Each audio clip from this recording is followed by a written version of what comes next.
Now, in 1976, the Midlands experienced its hottest summer since records began. The appointment of a Birmingham MP as Minister for Drought helped bring the crisis to an end in August.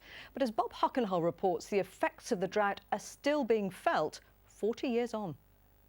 Back in 1976, the Midlands sizzled like never before. Crops were destroyed, beauty spots were ablaze, and taps were about to run dry. Just what is the risk at the moment in the Midlands of the rationing of water supplies? If there is no rain and if there are no savings either from our own actions or the reduction in use by consumers, then we shall run out in 85 days' time. A young journalist at the time, Roger Clark, was all too familiar with such stark warnings. He reported on the fires that spread across habitats like Sutton Park near Birmingham. At night, you see a sort of a red line of glowing embers as the fire was sort of just burning itself out.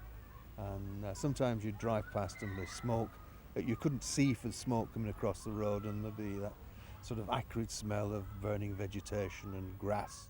Sutton Park, a national nature reserve, is still living with the consequences of the fires which scarred 8,000 acres. Restoration is a much slower process than destruction, so a fire can happen very quickly, but it'll take decades, perhaps a couple of generations of constant work and grazing to restore this habitat. As the stifling temperatures persisted, it was time to bring in a brummie to save the situation. There's a sprinkler system operating where? Enter Dennis Howell MP, who was appointed Minister for Drought. I see, and you feel something should be done about that, of course. You know, he was one of that generation that had come through the war. They understood rationing, you know, all of our parents did at that time.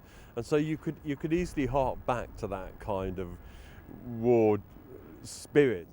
Mr. Howell urged churches and mosques to pray for rain. A few days after his appointment, the heavens opened, bringing to an end a crisis which changed the way Britain manages its water supplies forever. Bob Hockenhull, BBC Midlands Today. Well, let's just remind you of how extreme the weather was 40 years ago. The 1976 heatwave saw 15 consecutive days where the temperature was above 32.2 Celsius. Cheltenham still holds the record for the hottest July day, with the mercury topping 35.9 on the 3rd. So, why was the weather so dry and hot? The jet stream was further north than usual, and there was often high pressure covering the British Isles, while pressure was below normal over much of the Arctic, the Azores and Eastern Europe. Below average rainfall resulted in the most significant drought in the country since 1910. So, with southerly winds and plenty of sunshine, that's what caused the soaring temperatures. This is rubbish, honestly. It's no wonder Michael Fish had so many problems. I'll be back in the 21st century later on. She was an extraordinary woman, but little